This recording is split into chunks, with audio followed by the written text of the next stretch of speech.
Bonjour à tous, bienvenue dans cette vidéo, la deuxième de cette chaîne YouTube.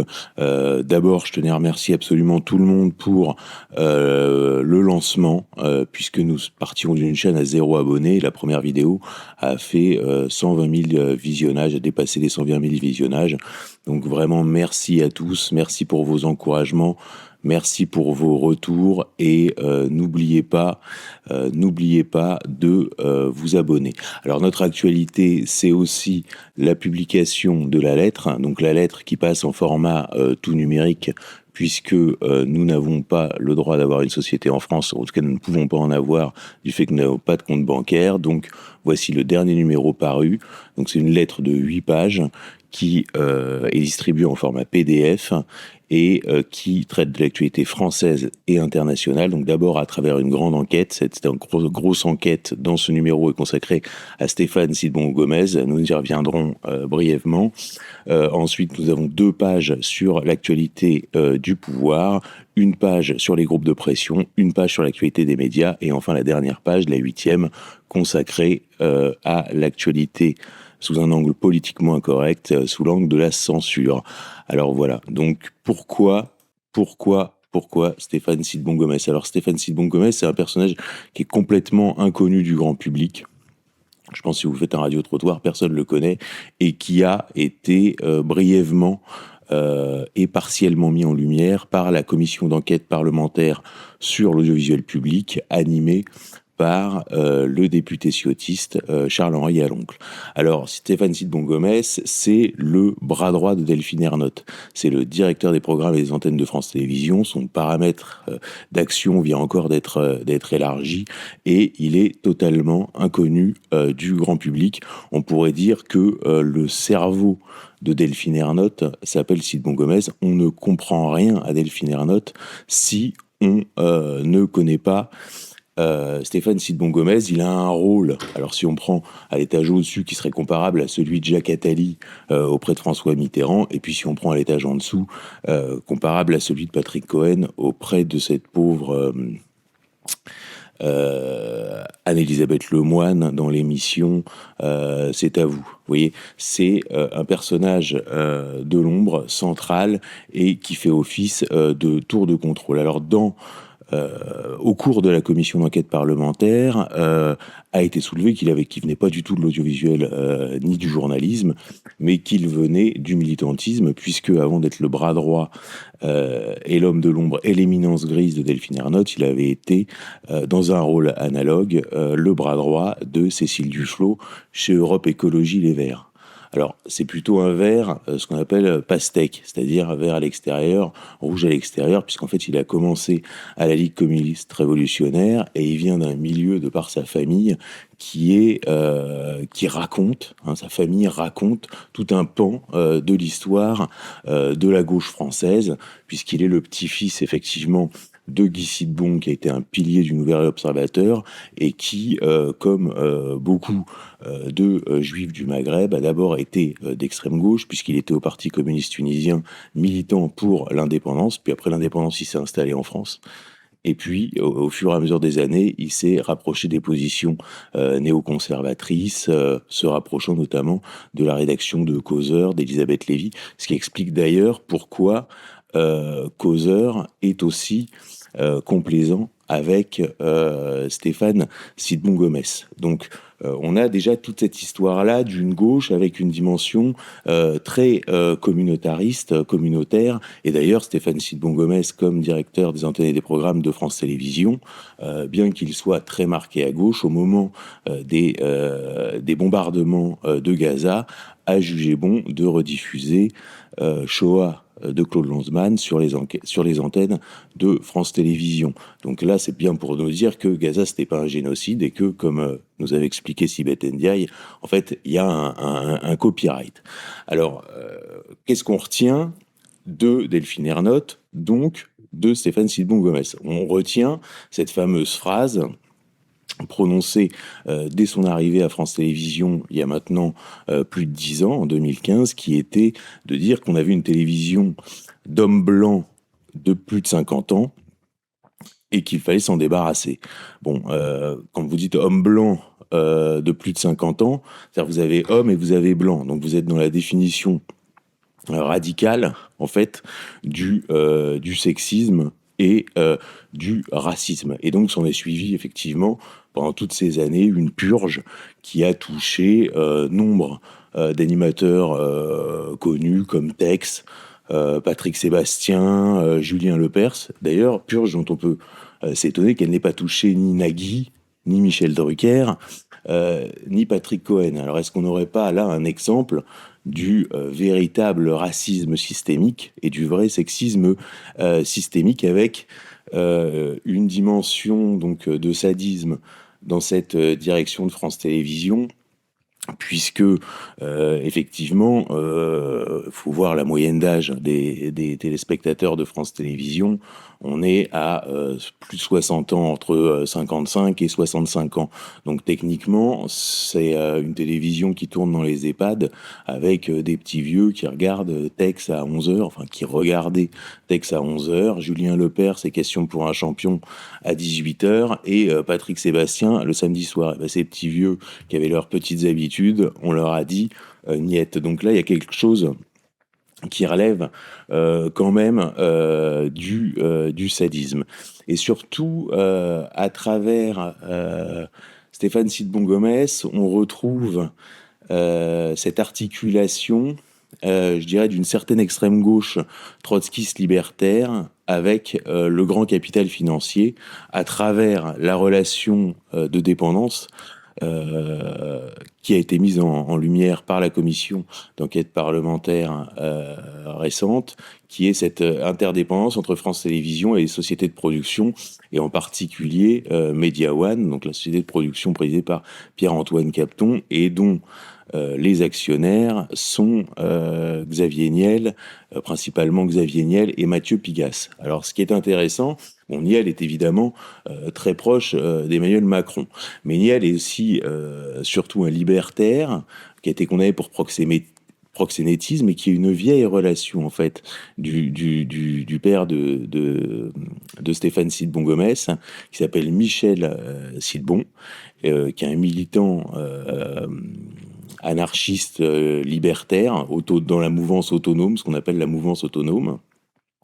Et il connaît très bien Xavier Niel, puisque au moment où Xavier Niel était administrateur du réseau Voltaire, donc première époque, animé par Thierry Messant, avant l'effroyable imposture, c'est-à-dire le premier Thierry Messant. C'est un média essentiellement anticatholique, et donc Niel en était administrateur, tandis que le père de Stéphane Sidbon-Gomez, Michel Sidbon, en était le trésorier. Donc je vous expliquais que Niel d'ailleurs avait été actif dans le marché de la misère sexuelle. C'est la même chose du côté de la famille de Stéphane Sidbon-Gomez, puisque le père et le grand-père avaient fait fortune dans les Minitel roses, les messageries roses, et la pornographie.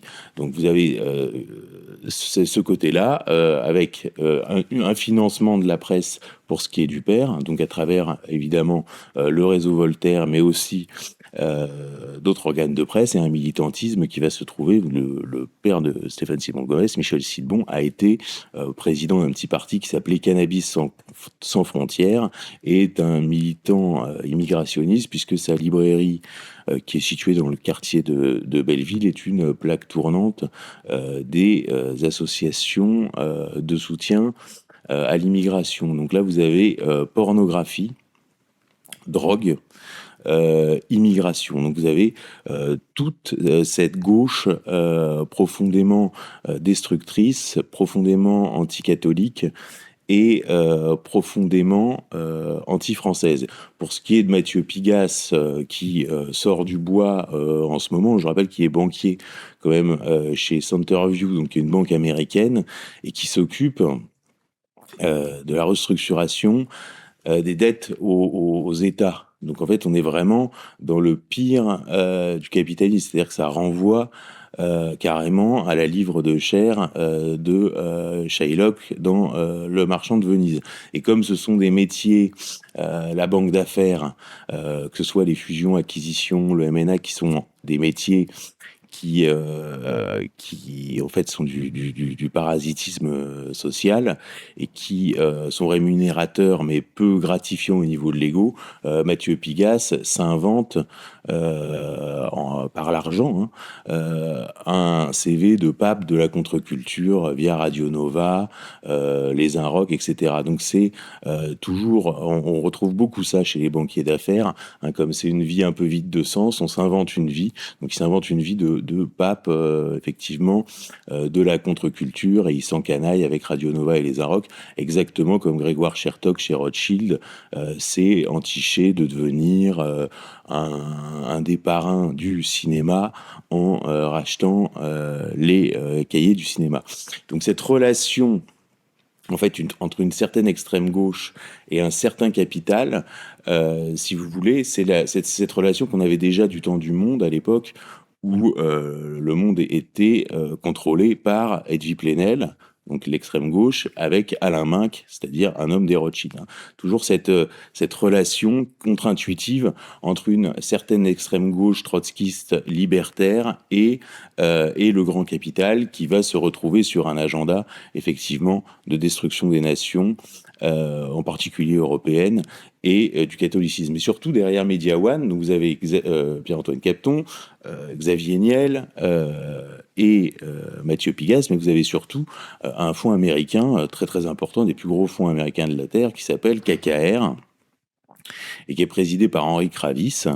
Et Henri Kravis, c'est une des bonnes fées qui s'est penchée sur le berceau d'Emmanuel Macron avec son épouse Marie-Josée Drouin, qui est la présidente du groupe Bilderberg. Toute la relation entre Macron et les Kravis est évidemment documentée dans Becoming Brigitte. Donc voilà ce que c'est Stéphane Sidbon-Gomez. C'est un personnage de l'ombre, c'est un personnage qu'il faut suivre, que j'ai suivi de très longue date, et qui d'ailleurs avait déjà été comparé à Jacques Attali et à Alain Minc il y a une dizaine d'années dans un portrait de l'Express sous la plume de Tugdual Denis. Donc le portrait de Stéphane Sidbon-Gomez permet de revenir sur la commission d'enquête parlementaire sur l'audiovisuel public en racontant effectivement ce qui n'a pas pu être raconté à travers ce personnage de Stéphane Sidbon-Gomez qui en plus fait le lien entre l'Élysée et France Télévisions. Et encore une fois, le parcours de ce personnage raconte vraiment quelque chose de l'époque, d'autant que c'est un personnage clé, puisque c'est de fait le directeur des programmes, c'est-à-dire que ce serait, dans les années 60, on aurait dit un cadre de l'ORTF, donc avec une influence sur la façon dont on crée l'opinion publique en France. Alors, le personnage de Sidbon-Gomez nous permet de faire le lien avec Emmanuel Macron par, effectivement, Media One et Henri Kravis, et nous permet d'arriver tout doucement au projet. Qu'est-ce que c'est le projet de Macron ? On est à 11 mois de l'élection présidentielle. Alors, qu'est-ce qu'on nous explique ? On nous explique qu'Emmanuel Macron est affaibli politiquement, puisqu'il a perdu les législatives de 2024. Alors, les législatives de 2024, là encore, il y avait eu une idée qui était d'encourager la victoire de Jordan Bardella pour créer une alternance et voir comment la situation allait évoluer. Cette idée-là d'Emmanuel Macron ne s'est pas réalisée pour deux raisons. Parce que d'abord, Gabriel Attal, d'un côté, a appelé au Front républicain contre l'avis d'Emmanuel Macron, pour se venger d'avoir été humilié et débarqué de Matignon, puisqu'on se rappelle que Gabriel Attal était un des seuls qui ne savait pas qu'il y aurait une dissolution. Tout le monde était dans la boucle, à l'exception de Gabriel Attal. Et donc, quand il apprend à l'Élysée qu'il ne sera plus Premier ministre puisqu'il y a une dissolution, à ce moment-là, la photographe de l'Élysée, Soisig de la Moissonnière, le prend en photo. Donc c'est une photo en noir et blanc où il a la tête complètement défaite, et cette photo sera utilisée dans le cahier photo qu'on remet au Premier ministre après son départ de Matignon. Donc il y a eu une vraie volonté d'humilier Gabriel Attal qui, lui, en retour, s'est vengé en appelant au Front républicain. Et de l'autre côté, au Rassemblement national, Sébastien Chenu a fait une sortie sur la double nationalité, alors qu'il sait très bien que cette mesure-là n'était plus dans le programme et qu'elle renvoie, je dirais, au Front National historique, une façon de créer artificiellement une polémique et de plomber le Rassemblement national. Donc on est rentré dans cette période d'incertitude qui donne effectivement l'impression qu'Emmanuel Macron est affaibli politiquement, qu'il lui reste 11 mois à l'Élysée, qu'il ne peut pas se représenter. Enfin, c'est ce qu'on nous raconte. Et on nous raconte, c'est ce qui s'est passé ces derniers mois, qu'il procède à une vague de nominations dont tout le monde a entendu parler, que ce soit Emmanuel Moulin à la Banque de France, Amélie Bouchalin à la Cour des comptes, etc., etc., parce qu'il voudrait, il procéderait à un verrouillage de la République qui viserait à protéger les institutions en cas d'arrivée du Rassemblement national au pouvoir. Donc en fait, il mettrait en place des garde-fous pour sauver les institutions. Alors, le Rassemblement national est bien embêté puisque vous avez des dirigeants du Front national qui ne savent pas qui sera leur candidat, puisqu'on attend la décision de la justice quant à Marine Le Pen. La décision est attendue le 7 juillet, de savoir si elle pourra ou non se présenter. Donc vous ne savez pas de candidat, donc vous avez une concurrence interne qui est créée de fait entre Marine Le Pen et Jordan Bardella. Ensuite, vous avez des sondages qui les donnent gagnants dans toutes les configurations. Hein. Vous êtes à la fois, vous n'avez pas de candidat, à la fois, vous êtes donné gagnant, et en même temps, ils voient bien qu'il y a anguille sous roche. Alors, qu'est-ce que c'est que l'anguille sous roche? Alors, je vous expliquais qu'il y avait ce premier narratif qui était un verrouillage des institutions pour sauver la République d'une arrivée du Rassemblement national au pouvoir. Un narratif qui est audible par certains milieux et qu'on va retrouver dans des journaux, dans la presse, je dirais, mondialiste, plus ou moins haut de gamme, que ce soit Politico ou que ce soit The Economist. Et puis vous avez un deuxième narratif qui est raconté aux journalistes qui seraient, je dirais, un peu plus curieux. Et on leur dit, écoutez, c'est pas compliqué, c'est parce qu'Emmanuel Macron prépare son retour en 2032 et il prépare un scénario Jean Castex, qui serait président de la République en 2027, dans un scénario comparable à ce qu'avait fait Vladimir Poutine avec Dmitri Medvedev. Alors, qu'est-ce qu'avait fait Vladimir Poutine avec Dmitri Medvedev? Vladimir Poutine ne pouvant pas se représenter, il avait présenté Dmitri Medvedev, qui était donc devenu président de la Fédération de Russie, tandis que Vladimir Poutine était son premier ministre. Et puis ensuite, Vladimir Poutine s'était représenté. Donc ce scénario-là est vendu, mais que ce soit pour verrouiller les institutions,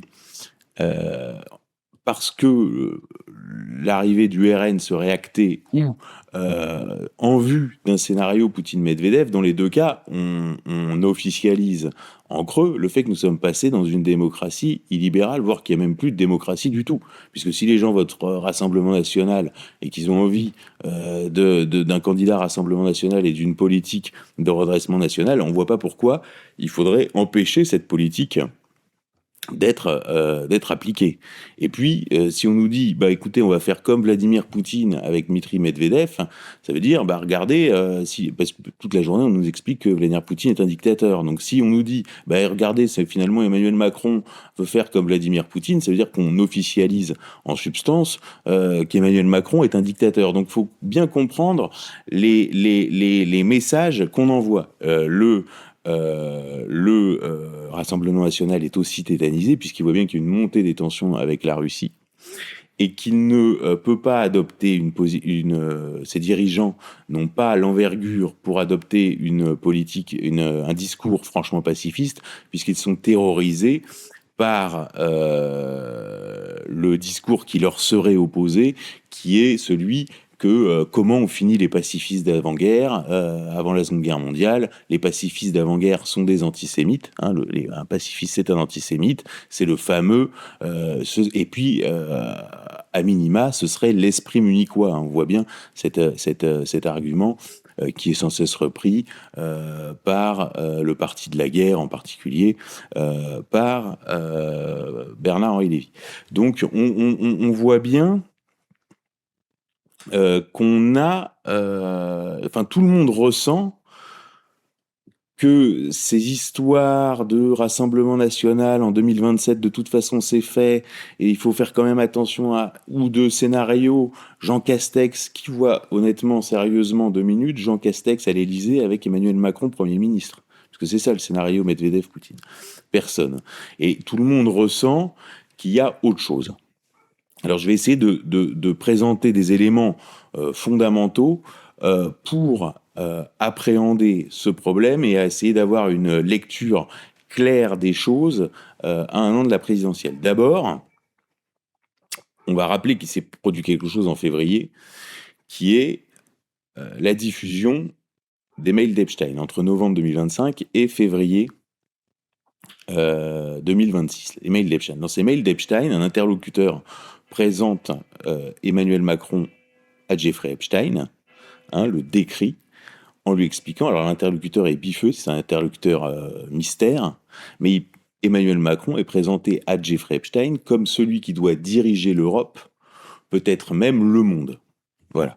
Quand on voit qui était Jeffrey Epstein, pour qui il travaillait, on comprend qu'Emmanuel Macron a un rôle de premier plan. Ce n'est pas un homme politique comme les autres, a un rôle de premier plan pour certains cercles de pouvoir à l'influence démesurée.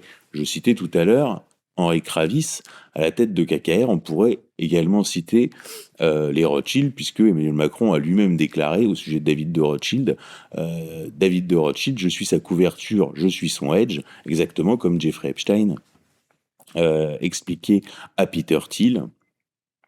Comme vous le savez, je représente les Rothschild. Donc on voit bien qui a programmé Emmanuel Macron pour être celui qui dirigera l'Europe, ou peut-être même le monde. Cette information était disponible depuis 2017 en source ouverte, puisqu'on se rappelle de cette couverture de The Economist, d'Emmanuel Macron marchant sur l'eau, donc comme le Christ, avec écrit, ou l'Antéchrist, avec écrit Emmanuel Macron, le sauveur de l'Europe. Je rappelle de la même façon que The Economist était en tout cas la propriété de Lynn Forrester Rothschild, puisqu'elle elle est en train de vendre le titre, était la propriété de Lynn Forrester Rothschild, qui pareil a été un des individus qui a le plus soutenu Jeffrey Epstein et Ghislaine Maxwell, puisque c'est Lynn Forrester Rothschild qui les a fait entrer à la Maison Blanche dès le début du premier mandat, dès le début du mandat de Bill Clinton. Un troisième fait important, donc premier fait, celui qui dirigera l'Europe, peut-être même le monde, Epstein, dans les mails d'Epstein, la couverture de The Economist, le sauveur de l'Europe, et un troisième fait, c'est la fiche Wikipédia, la fiche Wouzou d'Emmanuel Macron. Il faut savoir qu'Emmanuel Macron, dans sa vie, a reçu 45 prix, et je ne compte pas les prix qui lui sont attribués d'office en tant que président de la République. Il n'en fait figurer qu'un seul au Wouzou, c'est le prix Charlemagne qu'il a reçu à Aix-la-Chapelle en 2018. Voilà. À quoi fait référence Charlemagne ? Charlemagne, c'est le maître de l'Europe. Bon, une fois qu'on a compris ce qu'il y avait dans la tête de Macron, c'est-à-dire son projet, il faut comprendre les moyens utilisés, ou en tout cas ce qui est recherché comme fenêtre d'opportunité pour atteindre son objectif. Et là, Emmanuel Macron s'appuie sur 2 concepts essentiellement, qui sont trop peu connus du grand public, mais dont on parle de temps en temps dans la presse. On en a en particulier parlé pendant le Covid, qui est ce qu'on appelle le moment hamiltonien. Le moment hamiltonien, c'est quoi?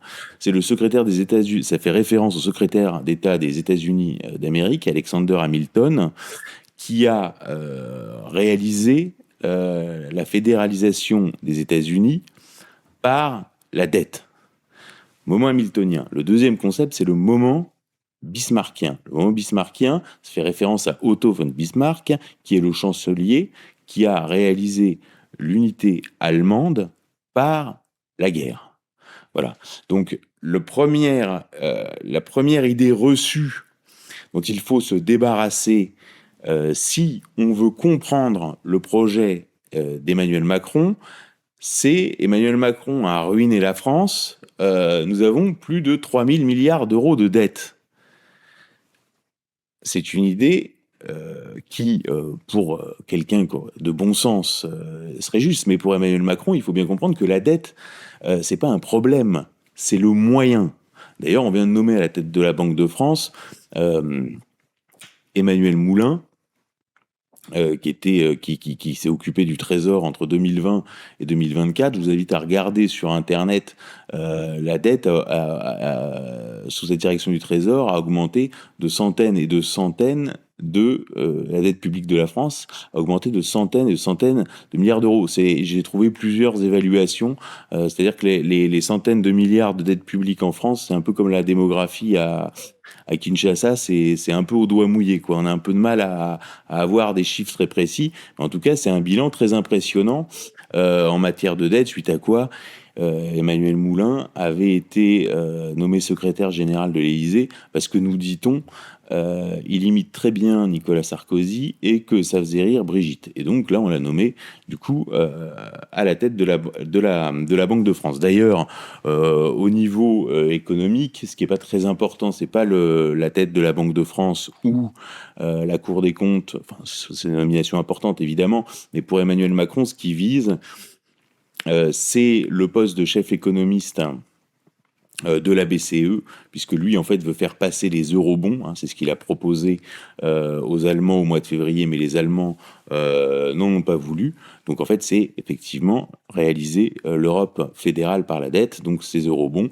Et donc là, il va pousser pour que la France puisse obtenir le poste de chef économiste de la BCE. Je crois qu'il y a 3 candidates en liste, Odile Renaud-Bassot, Laurence Boone et Agnès Benassi-Kéré. De toute façon, vous ne les connaissez pas, mais ça fait partie de ces technocrates français qui sont très prisés des mondialistes. On avait eu à d'autres niveaux Jean-Claude Trichet, Pascal Lamy, Dominique Strauss-Kahn, Christine Lagarde, puisqu'en fait, il ne s'occupe pas des intérêts nationaux. C'est-à-dire que si vous mettez un Italien ou un Allemand, il va toujours essayer de tirer la couverture à son pays, alors que eux, la France, ils s'en foutent complètement. Donc voilà l'agenda sur l'agenda de la dette. La dette n'est pas un problème, c'est le moyen, et le moyen d'atteindre ce qu'il appelle le moment hamiltonien. Quant au moment dit bismarckien, c'est cette tentative, on voit bien, de reprendre le lead sur l'OTAN à la faveur du retrait annoncé des États-Unis d'Amérique de l'Europe. D'ailleurs, il y a une couverture de Challenge la semaine dernière, il me semble. La guerre, comment s'y préparer? Donc, on ne peut pas ouvrir un journal, entendre une actualité sans qu'on nous habitue tranquillement à l'idée d'une guerre de haute intensité contre la Russie. D'ailleurs, c'est la mission du chef d'état-major des armées, Fabien Mandon. Dans sa mission, il écrit, je cite, qu'il faut disposer d'un état-major prêt pour une confrontation d'ampleur avec la Russie dans un pays européen. À la faveur de la loi de programmation militaire, on a vu la création de ce qui s'appelle un état, alors ils ont appelé ça un état d'alerte de sécurité nationale, qui est un régime juridique inédit qui pourrait être déclenché sur toute une partie du territoire national par décret en Conseil des ministres en cas de menaces graves et actuelles. Donc là, on prépare l'état d'exception, c'est-à-dire conflit de haute intensité dans un pays européen avec la Russie, et état d'exception, avec toujours dans la loi de programmation militaire, l'actualisation du répertoire national des compétences mobilisables, tout ça étant couplé avec la déclaration fiscale. Et d'ailleurs, il semble que ça se fasse à un niveau européen, puisque des sources en Italie, travaillant dans le fisc, ont eu les mêmes consignes, c'est-à-dire de coupler le répertoire national des compétences mobilisables avec la déclaration fiscale. Et ma source m'a dit, en Italie, on n'a pas eu ça depuis 2002. Il faut savoir que l'Italie, en 2002, était bien plus intégrée dans l'OTAN que la France, et que 2002 pour l'Italie correspond à la guerre. On est au moment où les États-Unis vont partir en guerre en Irak et les Italiens vont les suivre et sont déjà partis en guerre en Afghanistan. Donc ça faisait 24 ans que cette consigne-là n'avait pas été donnée en Italie. Je rappelle également que Didier Lallemand, le préfet de police de Paris, qui avait maté les gilets jaunes, est en ce moment passé journée à Ballard pour opérer et travailler sur ce qu'on appelle la coordination des administrations civiles et militaires. Donc pourquoi on coordonnerait les administrations civiles et militaires ? C'est évidemment dans le cadre d'un régime d'exception qui serait d'un état d'exception qui serait justifié effectivement par une guerre d'intensité et en marge. Alors là, c'est ce que je détaille plus dans la lettre, c'est le retour en force des néoconservateurs, dont Emmanuel Macron prétendait pourtant au début de son premier quinquennat, quand il recevait Vladimir Poutine à l'Élysée ou à Brégançon. À cette époque-là, on se rappelle de ses vœux aux ambassadeurs où il fustigeait l'État profond et les néoconservateurs, mais on voit que ces néoconservateurs reviennent aujourd'hui en force à tous les postes stratégiques, avec des mouvements très profonds dans l'armée, et au Quai d'Orsay. Donc on voit bien que c'est tout ce dispositif-là qui est en train de se mettre en place, sans compter la multiplication des provocations qui font de la France de facto aujourd'hui un co-belligérant, et il semble que les Russes joue une forme de patience. Il y a eu le bombardement de cet internat à Louhansk. Aujourd'hui, on a les drones sur Moscou, avec les propos de Macron sur la profondeur. C'est-à-dire que clairement, Emmanuel Macron, dans ses déclarations, en plus du soutien à l'Ukraine, encourage les Ukrainiens à attaquer le territoire russe. Donc on voit qu'on est sur une stratégie de provocation vis-à-vis de la Russie pour pousser la Russie à opérer exactement. C'était d'ailleurs les aveux de François Hollande et d'Angela Merkel au sujet des accords de Minsk, puisque des années après, on nous a expliqué que les accords de Minsk, c'était pour gagner du temps afin de réarmer l'Ukraine. Donc on est vraiment dans cette stratégie de confrontation de haute intensité et de provocation vis-à-vis de la Russie, avec, en ce qui nous concerne, une stratégie du pouvoir qui consiste à faire taire toutes les voix pacifistes ou qui documenterait ce bellicisme de nos dirigeants. Je pense en particulier à Xavier Moreau et à Jacques Beau, qui ont été visés par le régime des sanctions qui était jusque-là réservé aux oligarques russes, avec effectivement le gel de leurs avoirs dans l'Union européenne et l'interdiction d'entrer sur le territoire de l'UE. On voit aujourd'hui le régime, la Macronie et sa presse, orienter ses attaques sur ce front-là sur une personnalité. C'est-à-dire que ces attaques au niveau médiatique, ces attaques se sont cristallisées sur Ksenia Fedorova. Parce que en fait, à travers Xenia Fedorova, c'est Vincent Bolloré qui est visé. D'ailleurs, quand on lit les articles, j'invite les gens à bien lire, les auditeurs à bien lire les articles. Vous voyez qu'il y a des allusions, je dirais, aigriardes, qui laissent peu de doute au fait que les attaques contre Xenia Fedorova visent en fait la vie privée de Vincent Bolloré, puisque dans Le Monde, il est question, on parle de Xenia Fedorova comme d'une intime de Vincent Bolloré, et dans Le Canard enchaîné, les allusions sont encore plus claires, puisque je crois qu'il est question de la protéger du vieux monsieur. Voilà, donc ça, c'est une des clés. C'est-à-dire, est-ce que Vincent Bolloré va tenir et résister, sachant que, personnellement, je porte un dossier qui, médiatiquement, peut être explosif pour le pouvoir, ne serait-ce que de le couvrir. C'est-à-dire comment les Macron ont géré Becoming Brigitte de Xavier Poussard et Candace Owen. S'il y a le procès américain qui arrive le 22, est-ce que Vincent Bolloré va répondre, puisque visiblement l'attaque des Macron, en tout cas dans ses allusions, vise supposément sa vie privée. Donc ça, c'est vraiment une ligne de front qu'il faut suivre, puisque le front intérieur, aujourd'hui, est là. Donc, souvent, quand je discute et que je pose simplement les faits comme je les ai posés aujourd'hui, les gens sont incrédules. Mais comment Emmanuel Macron, la guerre contre la Russie, mais comment, pourquoi, enfin, on voit qu'il y a un problème même dans les représentations. Pourquoi ?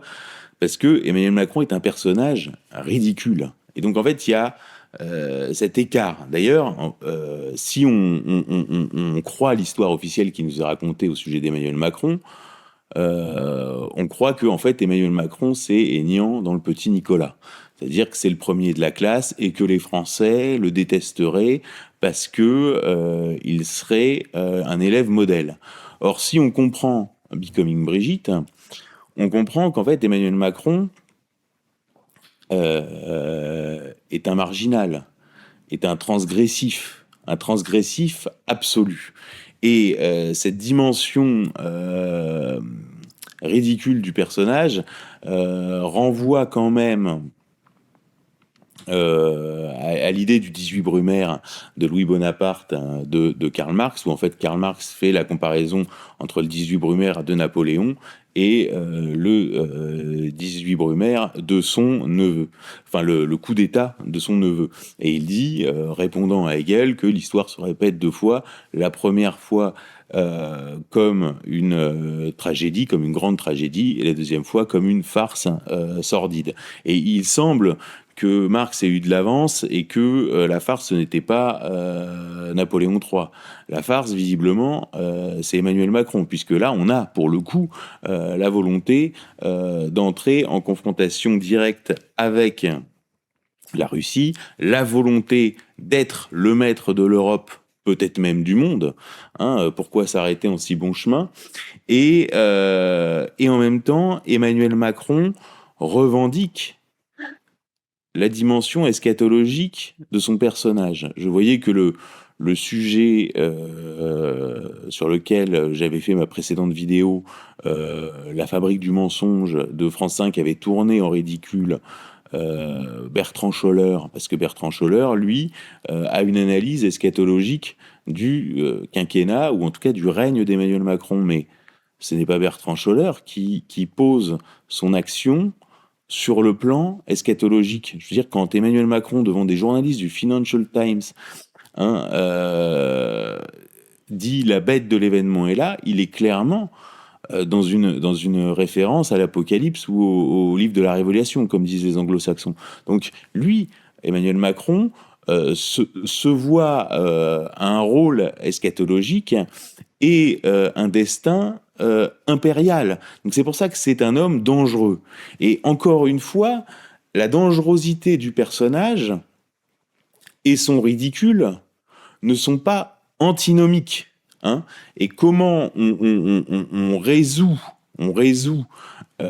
cette équation impossible entre ce personnage ridicule et le destin qu'on lui a promis, hein, et qu'il fait tout pour accomplir, c'est la citation de Baudelaire, reprise dans Ujo le suspecte, qui est que la plus grande ruse du diable, c'est d'avoir fait croire à tout le monde qu'il n'existait pas. Hein, Macron fait croire à tout le monde qu'il n'existe pas. Comment ce personnage peut-il prétendre à ça, vu ce qu'il est? C'est-à-dire que effectivement, il n'y a pas un jour, sans qu'il y ait quelque chose d'absolument grotesque. Voilà, donc c'est ce point de situation que je voulais faire aujourd'hui, donc à 1 an de l'élection présidentielle, donc avec quelques concepts clés, hein, le destin d'Emmanuel Macron, diriger l'Europe, peut-être même le monde. On va rester sur l'Europe avec le prix Charlemagne et cette couverture de The Economist, le sauveur de l'Europe. Diriger l'Europe. Comment diriger l'Europe fédérale? Fédéraliser l'Europe, c'est-à-dire passer un gap, hein, au niveau de la construction européenne qui est mal nommée, puisqu'en fait c'est une destruction de l'Europe, de ses nations et de ses peuples, hein, mais c'est passer un gap, faire un saut, si vous voulez, par 2 concepts qui sont le moment hamiltonien, c'est-à-dire la fédéralisation par la dette, et le moment bismarckien, la fédéralisation par la guerre, dans une guerre de haute intensité contre la Russie, en prenant le lead de l'OTAN à la faveur du retrait des États-Unis d'Europe. Voilà, c'est ça l'agenda d'Emmanuel Macron. Donc, c'est pour ça qu'il ne faut pas penser 2017 et la ligne de front, c'est effectivement les procédures américaines contre Candace Owens. Donc comment les Américains vont médiatiser ça, et est-ce que des oligarques ayant des groupes de presse, ayant moyen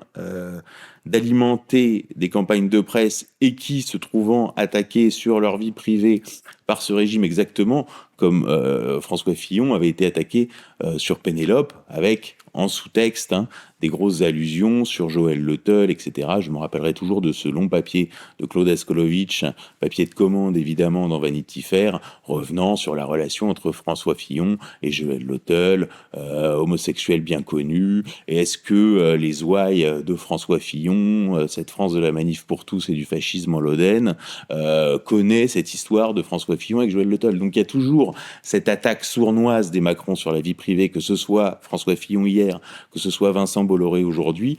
Et est-ce que la droite de conviction va enfin répondre? Est-ce que Vincent Bolloré va se rebeller, ou est-ce qu'il fera comme François Fillon, qui avait appelé à voter pour Emmanuel Macron dès le soir du premier tour? Voilà, c'est tous ces événements qu'il faudra suivre. Donc je vous donne rendez-vous la semaine prochaine, où nous aborderons en détail la procédure américaine, puisque le 22 juin, donc à 13h, heure de la côte Est, donc dans le Delaware, c'est-à-dire 18 ou 19h, heure de Paris, commenceront les premières audiences concernant la requête en nullité déposée par Candace Owens quant à la procédure des Macron dans l'affaire Brigitte Macron, sachant que c'est une procédure qui mérite d'être couverte, puisque Emmanuel Macron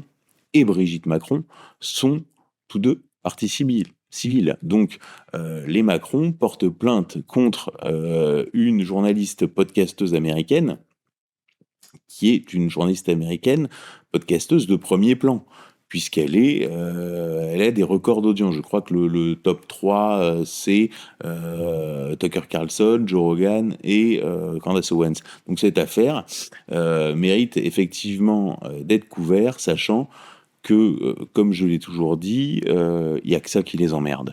Voilà.